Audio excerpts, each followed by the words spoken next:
سکھا دے. میں تو بس ایسے ہی خادم ہوں جب تک کہ ہوں. 2 لفظ آپ کو سمجھا دیے اور اللہ کرے اللہ تعالیٰ آپ کے ذہن میں یہ بات بٹھلا دے. اب ایک بات عرض کرتا چلوں, ناراض تو نہیں ہوگے؟ پھر تو ہوگے تو کیا کرو گے؟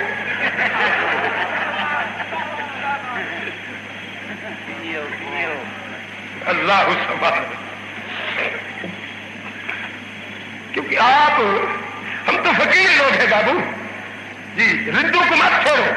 سید حسین احمد مدنی پر جو تنقید کرتا ہے وہ اس لیے کرتا ہے, سن لو, سید حسین احمد مدنی پر جو تنقید کرتا ہے وہ اس لیے کرتا ہے متعصب حافظ کہ سید حسین احمد مدنی کو نبی نے اپنے روزے کے ساتھ اجازت دے کر 14 سال تک نہیں 14 سال تک تحقیق کر رہا ہوں.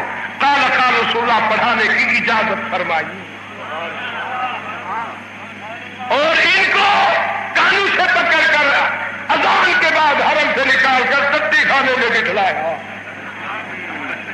اب یہ جب توازن کرتی ہے ہم ٹٹی خانے میں وہ نبی کے روزے کے ساتھ قال قال رسول اللہ, یہ اس لیے یہ بیچارے تنقید کرتے ہیں, باقی کوئی شے نہیں ہے. عثمان غنی پر تنقید کرنے والا وہ یہ دیکھتا ہے کہ ہم نے نبی کی آن آواز سے ہاتھ رنگین کیے. عثمان وہ ہے جس سے فرشتے تو حیا کرتے تھے, مگر محمد الرسول اللہ کے سامنے جب عثمان آیا تو نبی بھی حیا کرنے لگ گئے. تو صدیق اور فاروق نے فرمایا یا رسول اللہ پہلے تو آپ ایسے بیٹھے تھے, جب عثمان آئے تو ایسا کیوں کر رہا؟ فرمایا جس سے فرشتے حیا کرو محمد کو بھی اس سے حیا آتی ہے. نہیں سمجھ میں آئی بات؟ سمجھ آئی یا نہیں آئی؟ دوسرا یاد رکھو, ابو بکر صدیق عمر سے دشمنی کیوں ہے؟ ابو بکر صدیق کو ہجرت کی رات خدا نے اپنی خدائی سے چنا, اس کے ماضی حال مستقبل پر نظر کی, باطن اور ظاہر کو دیکھا, کھانے پینے کو دیکھا, خدا کو اس قدر اعتماد آیا محمد جیسی امانت صدیق کے سپرد کر.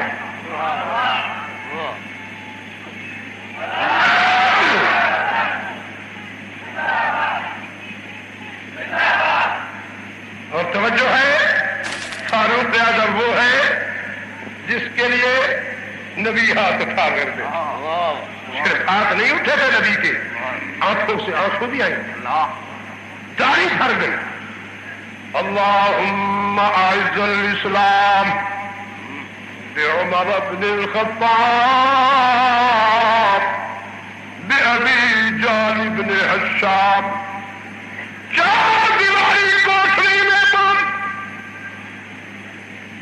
اللہ کا نام نہیں لینے دیتے. سید القونین رو رہے ہیں, ادھر ابو جہل اپنی پارٹی جمع لے کر بیٹھا, بار سے بھی بڑے بڑے بدماش پہلوان بلوائے ہوئے, میٹنگ ہو رہی ہے, مشورہ ہو رہا ہے, نبی کے خلاف تدابیر ہو رہی ہے. اب کیا کرنا چاہیے؟ ادھر اور عمر ان سب کا جرنیل بڑھ کر تلوار لے کر باہر پھر رہا ہے, دیکھ رہا ہے نبی کا کوئی سپاہی, کوئی نبی کا غلام سیدھی تو نہیں کر رہا, مگر سید القونین رحمت دو عالم رو کر فرماتے اللہم اعز الاسلام بعمر بن الخطاب. سبحان اللہ. مرد کون رہا ہے؟ کہہ دو نبی. کس کے دروازے پر؟ بولو. ادھر ابو جہل بیٹھا, اٹھ کھڑا ہوا, کہا ابو جہل نے دیکھو یہ نرمی کا نتیجہ ہے. پکارا ابو لہب میں کیا کروں میرا بھتیجا. اس نے کہا اگر تم نے ایسے ہی ڈھیل کی تو یاد رکھنا تمہیں اس شہر سے نکلنا پڑے گا. تو اٹھ کھڑا ہوا, زور زور سے کہا کوئی ہے جو نبی کو قتل کر کے آئے. سرخ اونٹ لدے ہوئے دوں گا, اشرفیوں کی تھالیوں سے بھرپور کروں, جو عہدہ مانگے گا تو. اللہ سب دنیا خاموش، کون ہو جو نبی خدا کے محبوب کے قتل کے لیے سر اٹھائے، جو اوپر سے اس نے ذمہ داری دی ہوئی ہے واللہ یعصمک من اللہ ان اللہ لا یهدی القوم الکافرین۔ سبحان اللہ۔ تو میرے محترم ساتھیوں، جب کوئی نہیں بولا، عمر بولے یہ قصہ ہی چکا دیتا ہوں میں جا کر، عمر بولے قصہ ہی چکا دیتا ہوں میں جا کر، کہ دیتا ہوں تمہیں سرحدی اسلام کا لا کر۔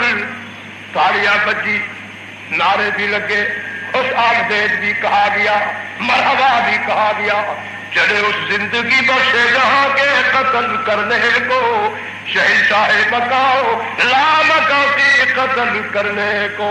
اللہ کریم نے فرمایا جبرائیل جی رب جلیل آسمانی دروازے کھول دے، میرے فرشتوں ذرا دیکھو آج میرے محبوب کی مراد بن کر عمر جا رہا ہے نبی کے دروازے پر، دیکھو تو صحیح کیسے رنگ میں جاتا ہے، ایک گلی دوسری گلی تیسری گلی کی موڑ پر ایک صحابی ملا، فرمایا آج کیسے دل و غضب تیری کچھ اور تلوار ہے بغیر معمول کے، اس حالت میں کیسے؟ کہا میں قتل کرنے جا رہا ہوں اس پیغمبر کو کہ جس نے خرخشے میں ڈال رکھا ہے عرب بھر کو۔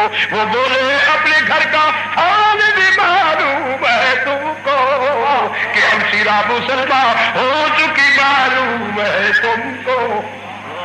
سر سے پاؤں تک نکل گیا روح کیسے؟ وہ کہتا ہے خدا کے گھر تمہارے گھر میں بستا ہے خدا کا نام مدت سے، تمہارے گھر میں بستا ہے خدا کا نام مدت سے، کہ پہلوی تمہارا لا چکا اسلام مدت سے۔ چلے قریب ہے، دروازے پر ہے، پہلے ان کو دیکھوں کیسے ہے۔ جب دروازے پر آئے دروازہ بند تھا، بہت بڑا دانشور صاحب عقل سیاسی لیڈر تھا، جب آئے دروازے پر کھڑے تو آواز آ رہی تھی، جب آواز سنی تو غیر کی آواز تھی، صحابی بیویاں کو قرآن پڑھا رہے، کان لگایا آواز آ رہی تھی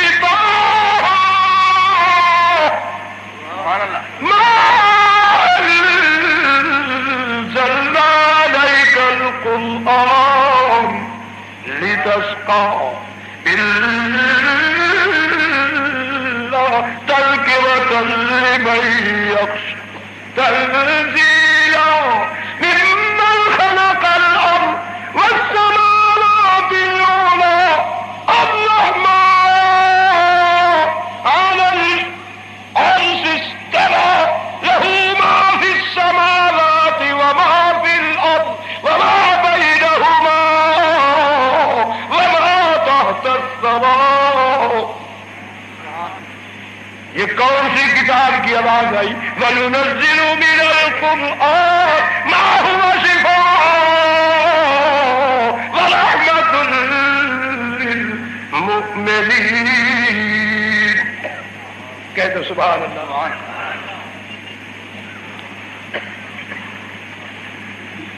جو ہے اللہ، ہوا گرمی جب ہوتی ہے وجود پر پسینہ ہے، ہوا لگتی ہے چہرے پر وجود پر، دل کو فرحت حاصل ہوتی ہے یا نہیں؟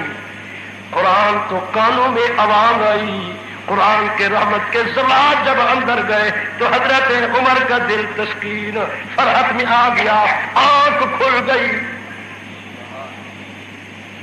اور دیکھنے لگے عمر یہ کسی بندے کی کلام نہیں، کسی شاعر کی کلام نہیں، یہ تو اس کی کلام تیرے گھر میں پڑھی جا رہی ہے جو آسمانوں کا مالک۔ اب وہ جوش ٹھنڈا ہو گیا، جب اندر دروازے کو دستک دی تو بھائی سمجھ گئی کہ عمر پہنچ گئے۔ استاد جی روپوش ہو کر ایک طرف بیٹھو، عمر آ گئے، ذرا اس سے مجھے بات کرنے دو۔ دروازہ کھولا، خطاب کی بیٹی نے، خطاب کے بیٹے نے غیظ و غضب کی عالم میں کہا کیا پڑھ رہے تھے تم؟ وہ بولے تم کو کیا مطلب؟ کہا کیا پڑھ رہی تھی تم؟ وہ بولی تم کو کیا مطلب؟ کہا بولو مسلمان ہو چکی ہو، جانتا ہوں سب۔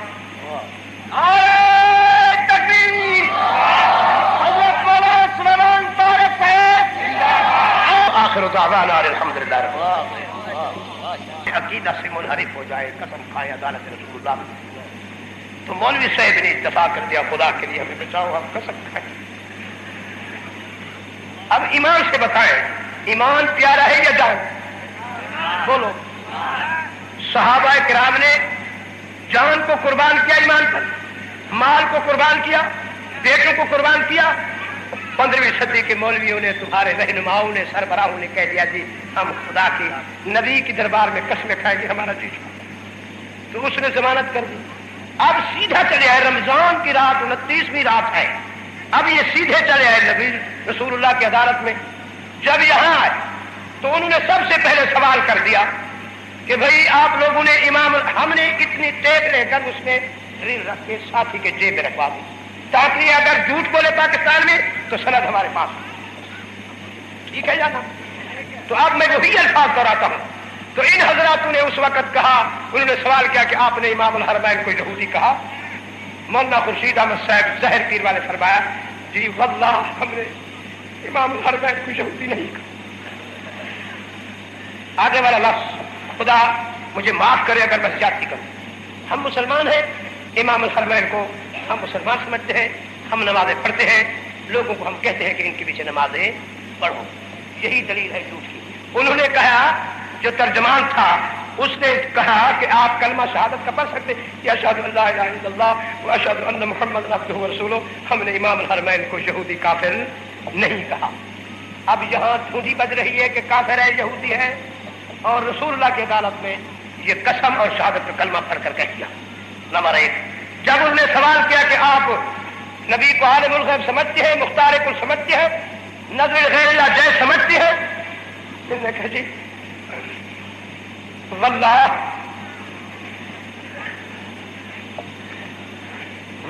عالم الغیب خاصا خدا، علم غیب خاصا خدا کا، حاضر ناظر ہونا خاصا خدا کا، مختار کل ہونا خاصا خدا کا، جو کچھ اللہ نے نبی کو علم دیا ہم اسی کو مانتے ہیں۔ جی آپ کلمہ شہادت کا پڑھ سکتے ہیں جی اشہد ان لا الہ الا اللہ و اشہد ان محمد عبدہ و رسولہ، جو نبی کو عالم الغیب کہے، حاضر ناظر کہے، مختار کل کہے، اس کے لیے کیا فیصلہ ہے آپ کا، کیا عقیدہ ہے؟ جی وہ ہمارے لیے کافر ہے، خارج الاسلام۔ اگر یہ لفظ ریل میں نہ ہو تو گردن میری چھری آپ کی۔ ٹھیک۔ تیسرے نمبر پر انہوں نے کہا کہ تم امام احمد رضا خان کو، اعلی حضرت کو جانتے ہو؟ جی واللہ ہم نہیں جانتے، ہمارا اس سے کوئی تعلق نہیں۔ پھر اس نے کہا کہ بھائی میں کہہ رہا ہوں کہ احمد رضا خان کو جانتے ہو؟ اس کا عقیدہ ہے نظر غیر اللہ، قبروں کا سجدہ، قبروں کو تفال، ماں کا رسول کا علم رکھنا نبی کا، کیا اس کا عقیدہ صحیح ہے؟ جی ہمارا اس سے کوئی تعلق نہیں، جی ہم اس سے نہیں جانتے۔ اگر اس کا عقیدہ یہی ہے، اس کے متعلق تمہارا کیا فیصلہ ہے؟ جی وہ ہمارے لیے کافر ہے، خارج الاسلام ہے۔ کلمہ پڑھ سکتے اشہد ان لا الہ الا اللہ و اشہد ان محمد عبدہ و رسولہ، جی وہ کافر ہے، خارج الاسلام۔ اب جو نبی کی عدالت میں یہ بات کہہ دے ایمان سے بچاؤ، وہ ملک کا سربراہ بن سکتا ہے، مسلمانوں کا سربراہ بن سکتا ہے؟ سب بولو وہ جھوٹا آج اس دنیا میں یہ کیا کہہ رہا ہے؟ جی ہم نے امام الحرمین سے کیا کیا؟ مناظرہ کیا، امام الحرمین نے ہمارے سوالوں کا جواب نہیں دے سکا۔ پھر سعودی حکومت نے ہمیں 3-3 لاکھ روپے دیے، 10-10 سال کا ویزا دیا، تو میں نے ان کا جواب یہ دیا کہ یہ بات سچ کہہ رہے ہیں۔ جب یہ حرم میں اٹھے اور آ کے ان شرطا والوں نے، یعنی پولیس والوں نے انہیں پکڑا تو انہوں نے چادریں نیچے ڈال کر پاگل بننے لگے، تو انہوں نے کہا یلا۔ جب اس نے یہ کہا تو 3-3 تماچے نہیں لگے۔ اب حرم کا ایک تماچا 1 لاکھ کا درجہ، تو 3 لاکھ کھڑے ہوئے یا نہیں؟ اور 10 دن رہے نبی کی جیل قید میں مدینہ منورہ کی، تو 10 سال کا ویزا وہ مل گیا۔ ورنہ ویزا ہوتا ہے 3 مہینے کا، 1 مہینے کا، 6 مہینے کا۔ تو یہ جھوٹا آدمی دنیا پہ رہے یا نہ رہے؟ بولو. میرا خیال ہے اگر میں آپ کو ریل سنا دوں جو وہ جھوٹا یہاں تو کچھ کہتا ہے لوگوں کو, وہاں نبی کی عدالت میں کچھ کہتا ہے تو گولی اسے مار دو. اگر میں جھوٹا ثابت ہوں تو گولی سید عبد الکریم شاہ کو مار دو.